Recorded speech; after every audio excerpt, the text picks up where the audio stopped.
the Lightfoot Estate area, and it's Good Morning Antigua Barbuda. We've got some former classmates of mine, and I'm meeting some new friends. We've got Tracy Witty Brown and Damian Brown, and also Melba Phillip. Yes, learning the names as I go along. And we're here at the name of the farm is Tilagro Farms Antigua, and they're here in terms of fish rearing and also herbs, and we'll get to hear about some of the lettuce and the romaine lettuce that we've got here right here on this Good Morning Antigua Barbuda. So I'm going to ask Tracy just to give us a little background as to what's happening. I know your husband is going to tell us all about, so we'll get to walk through with him in a little while. But just give us a little bit of idea of the conception of how it all started.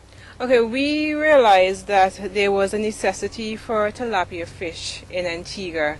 And my husband, with his brilliant talent and ideas, he decided that he should create a vegetation and a fish farm to help the youth of Antigua, empower the youth with regards to farming, and also to supply locally and internationally tilapia. And there is a niche for it, there is a need for it, and we started this project in December of 2012 last year, and we have had rapid growth, and we've had a lot of interest from the public, and we will be going forward with this project. Wonderful. Give us an idea of what you have on the ground right now. I will let my husband. All right, let's get to him. But there's a good friend, Melba Phillip here as well. I would have him tell us exactly reasons why she's in our camera shot today. Well, she's trying not to be. But, yes, good morning. I just happened to come down here to see him. Okay. And he said to me, look, ABS is coming now and I want to eat. I said, no, I have to go home and cook, man, I can't wait. He said, look, I have to wait. All right, when good. I was going out to get, he said, oh, here they are, here they are. Okay, good, wonderful. So we catch you. Yes. Tell us, Damien. Yes, good morning, everybody. Well, Miss Melba Phillip is a good friend of mine. She's a neighbor of mine. She has a small farm next door to me as well. Okay. And she's the person who is responsible for the slips when when I'm ready to transplant into the ground to grow. She's the one who is responsible for the seedlings and all that. So she's the slip supplier? Yes, she does. Okay. So we can get any kind of slip from her? Any kind of slip. Mango tree and so too? No, I don't do trees. Not food trees. Herbs and vegetables. Herbs and vegetables. Yes. All right, good. Herbs and vegetables specialist. All right. Yes, yes. Wonderful. Well, thank you. And you say you're going to cook now? I have to go. All right. So when we're done, we can come up. Well, All yes, right. All right. Well, Yes. Damien and Tracy, tell me exactly the plans, and we're going to walk through a little bit. So I'm hoping my camera guy can follow us. Let's maybe start. I see you're even you're diversifying. I see these are some pineapples, so we can get those next year. Yes, 18 months. Well, pretty much we planted them about 2 months ago, 2 months ago. So they should be ready within, I think, 15 months. I should say. So they said 18 months. Put the countdown on them. All right, we've got some other stuff on the yes. shed here. Tell us exactly what we got. We have celery. Celery. Underneath, yes. All right. And they're growing better in the shade, actually. Right. So not the direct sun on these? No, well, they're getting 85% shade Okay. when you use this, because it's an 85% covering, so Okay. 15% sunlight, which Okay. they do better in the shade. All right. If you know, So these are just about ready to pull out, or we got to give them another week and a half? Another week and a half to 2 weeks. Okay. You know, you could give them still in a cut. Wonderful. But some people would say you could cut them now if you want to. But the backyard gardeners, you could just start cutting and use. But if you're going to do it for market, you want to get your best, you know, The best yield the from best quality. You have to, get allow them to grow. Let them grow. Let them grow. Let them grow. All right. So while we let those grow, we're going to go to the next bank that has some beautiful looking lettuce. Yeah. We are at the second bank here now, which has some lettuce, right? Yes, it is. What species of lettuce we have? Here? These are the tropical emperor. Okay.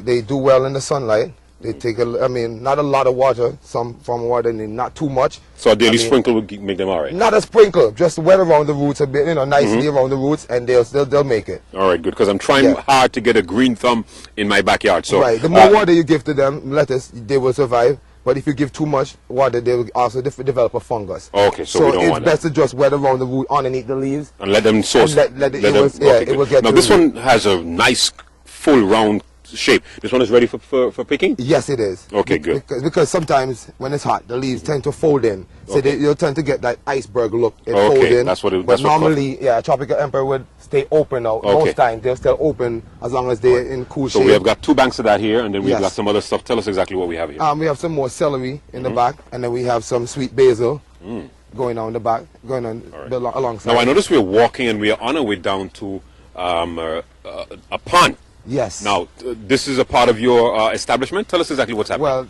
this is a pond. This has been here for, ever since. Everybody probably know. Well, not a lot of people know that this pond is actually a part of the pond that extends from the. So this is the one that started on the main road. Same pond. Wow. But we're just about maybe a 3/4 of a mile down. Maybe a half a mile. Half a mile. Yes. Wow. And we're still at. So we're just about getting into Potters. The Potters, yes. So just across the waters, you're looking at Potters on the other side. Wow.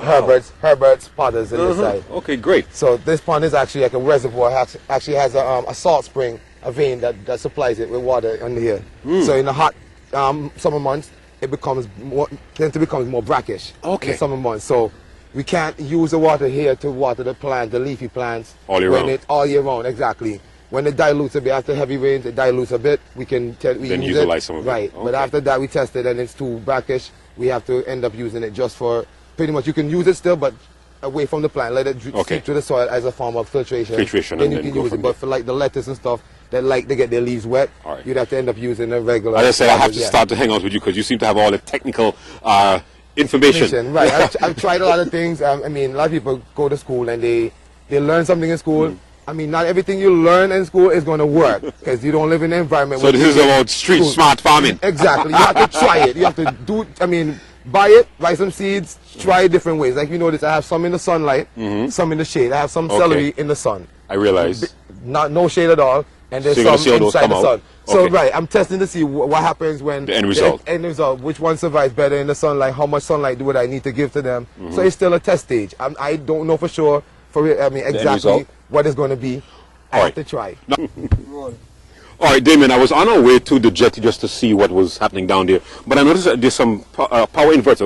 Why you have this on the side? You need current on the side? Yes, I do. I do need it for oxygen, to give oxygen to the fish. Okay, for the filtration. For the filtration system as well, and for oxygen. The fish need oxygen in order for them to eat properly. Like we need oxygen to breathe so we can eat properly. They need that. So that's where the inverter comes in. But I see you have a pole there that's supposed to bring in the APU line. Yes, but APU has for 3 months now, I think now, probably about 3, maybe 4 months, I've been waiting for them to bring in, they said they have no meters, water meters and now electric meters, so we're still waiting. That's one of the reasons why progress, So it could have been open long ago? I could have been open just last month, and if I have gotten power and my water in, yes, I would have. All right, so the application and so on is already in everything? It's already done and ready. I'm waiting. And so I ended up going down to Townhouse Furnishing because I couldn't get power and I need power. And actually this happened to me, if you know, a few months ago there was an issue with Mr. Hadid and their power plant was not getting payment. And I came home one day and maybe about 5,000 fish were dead. Wow. Yeah, because they turned the power off so frequently and then the pump, two of my pumps cranked out. And then I had to end up running down to Mr. Mansour because they threatened to turn the power off. I had to run down to Mr. Mansour and I ended up getting the power inverter, right. So you connect this to your vehicle, they'll charge up. Just 50, maybe 10 minutes every hour or every 2 hours. Depends on how much load I have on. If it's a lot of load, I'll do it every hour, every 2 hours. But other than that, maybe every 3 hours you can put a little charge on, and that's it. All right. But so what we're going to do now, we're going to send a call out to APA to encourage them to come to get your come and sort out Damien so that he can get his fish farm. Not just me, but there are others like me who wait, other people, customers waiting in line. All right, no problem. Who need their meters and who need. You're a nice guy, not a problem. Go to the people who are not paying, take those off and bring it to the ones who are ready to pay. All right, boss, let's go. So Townhouse Furnishing, thank you very much, Mr.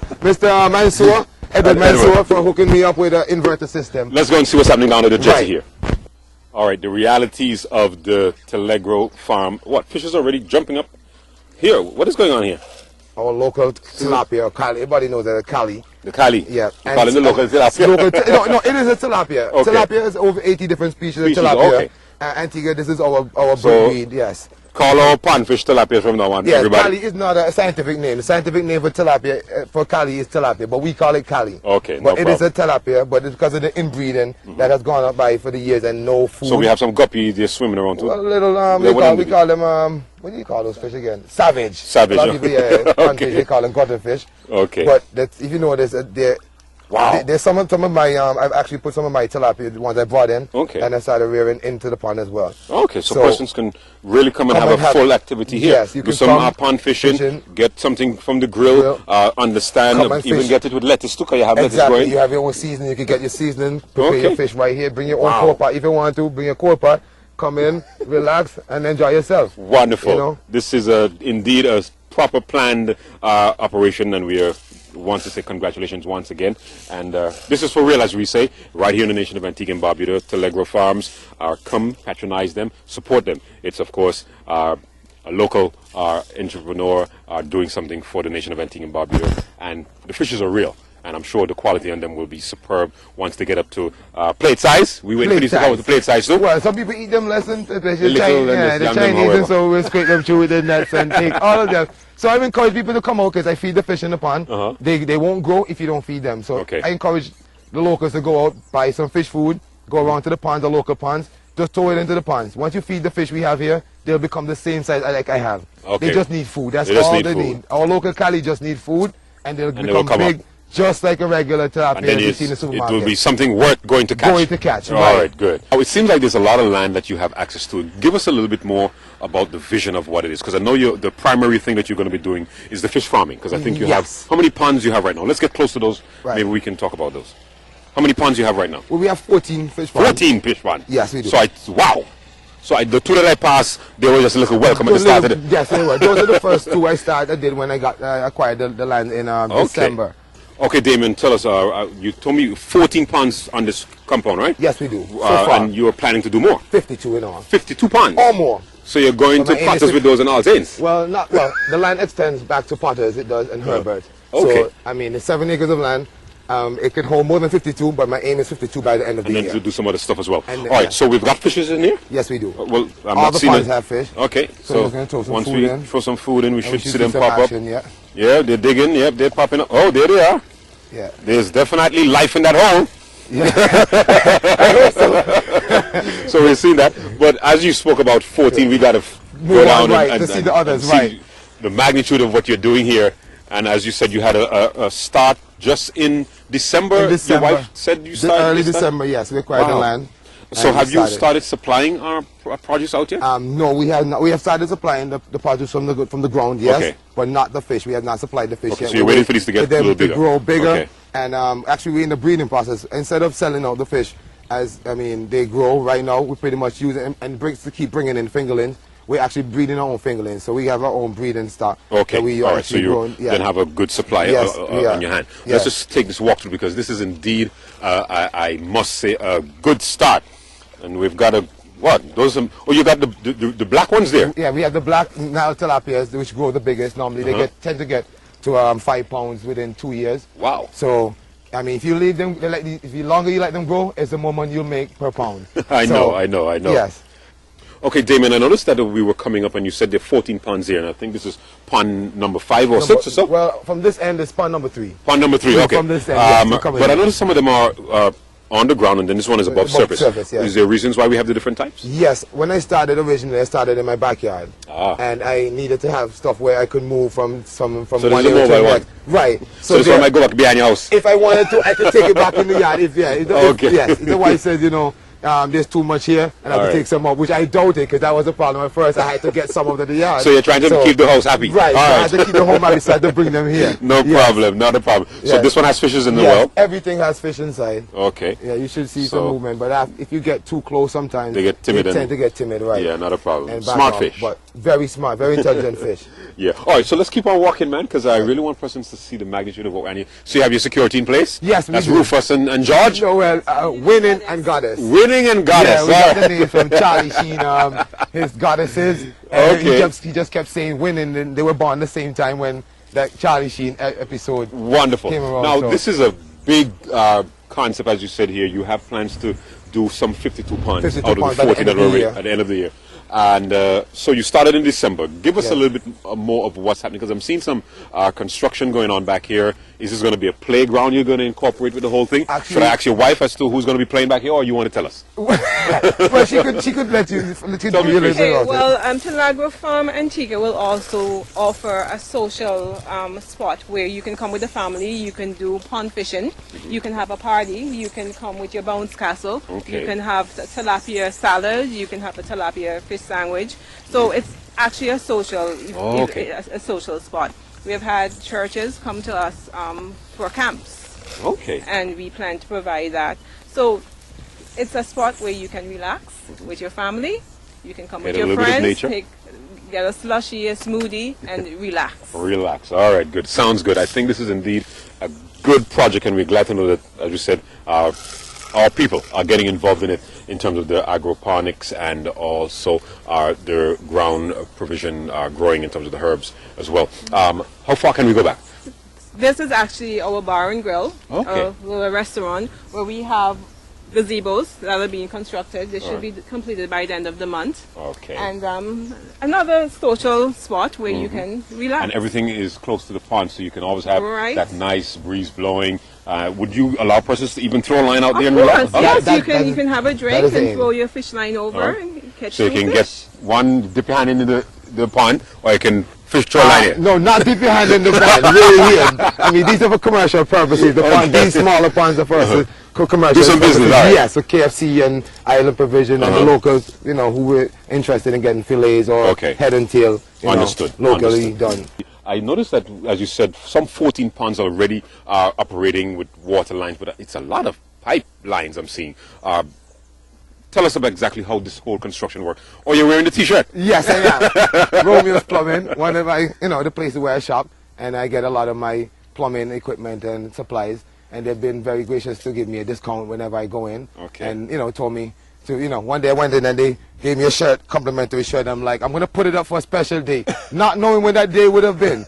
Not But it's then today. that day came, so I'm wearing your shirt, Mr. Romeo. Okay, So good. I'll be coming back to see you again soon. Wonderful. Well, Yes. we're glad to know that, as you said, other local Yes. entrepreneurs Good. is able to support one another to be able to develop projects like this. Well, I see this pond here. I need to get close to this Closer because to I'm a water guy. So, Right. well, let's go and see here. As we know, are we going to be doing, apart from the recreational fishing, any other activities will be taking place in the pond? Any other water sports, or Yes. bringing a jet ski? What are we going to do? Well, jet skis, we don't want to be putting gas stuff with any chemicals involved. Okay. Yeah, so we do anything we'll be doing would be electrical, like remote control boats, Okay. maybe a kayak, you know, stuff Okay, that are not understood, motorized, understood. right? So you we can, don't want any keep the purity contamination of to your the water. pond. We right. also have a few activities in the making, but we will advertise that. So that will We come out of cannot- the- we Yeah, cannot everything disclose out, everything. right. So that you'll burst that balloon when the time comes. comes. All right, cool, wonderful. I think this is indeed a great initiative, and I must congratulate you guys personally. And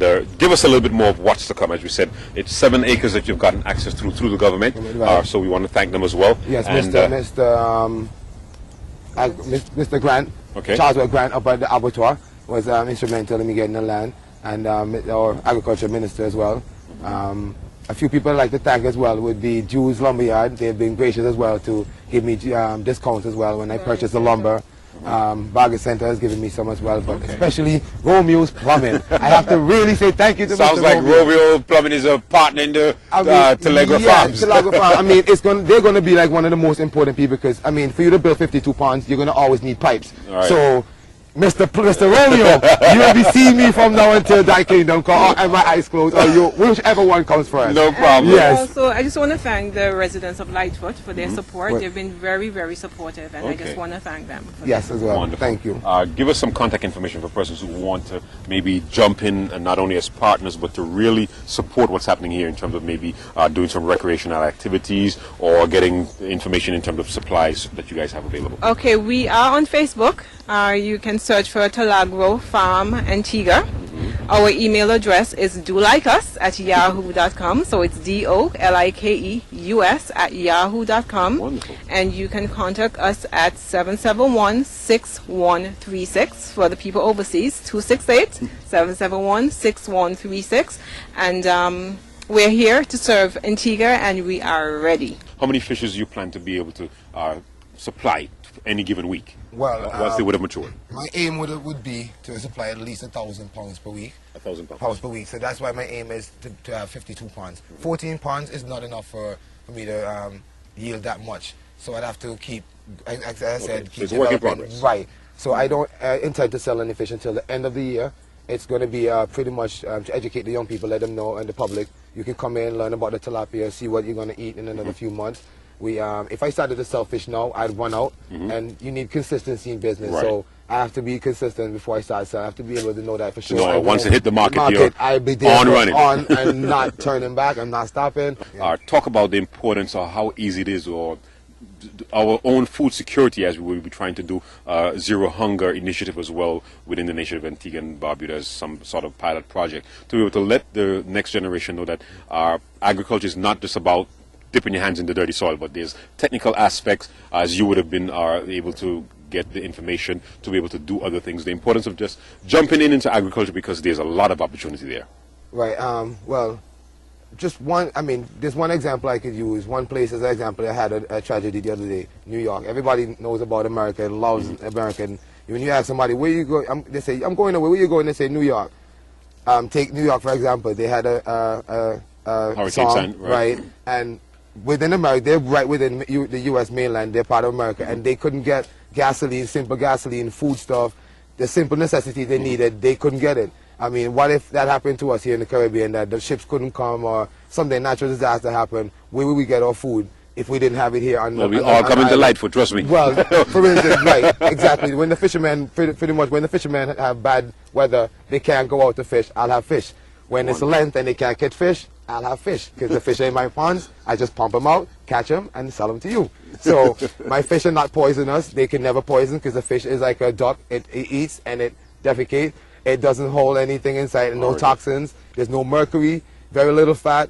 It's rich in omega-3 fatty acids. Other sea fish are rich in omega-6, which is not good for you. And they're high in mercury. And they eat anything that's in the wild. My fish are in controlled spaces. And I feed them what I want. They're fed organic pellets, which I give to them. And high protein, of course. And that's all they eat. Nothing else but what I give to them. So I can control their diet and what they eat, and I give them to you to eat, and you will be happy.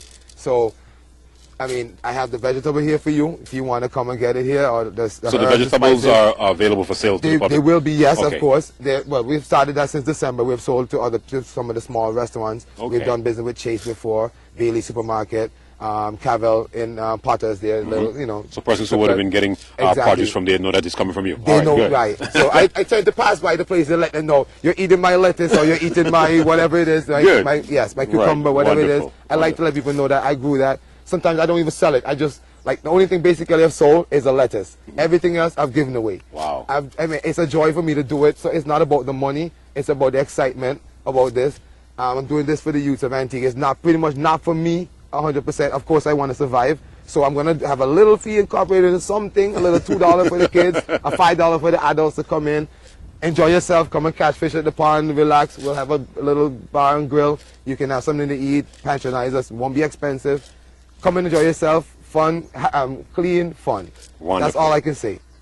All right, Damien, I know it would have been not possible for us to come and talk about fish and have fish talk and don't show people the fish. Right. So this is one of the black tilapias, yes. And this is just about, what, 2 pounds? No, not even close to this. This is about a half a pound. Half a pound. Like a plate size, yeah. Plate size, okay, right. Good. And a male or female? This one is actually a male, I think. A male. So we're eating a manfish today.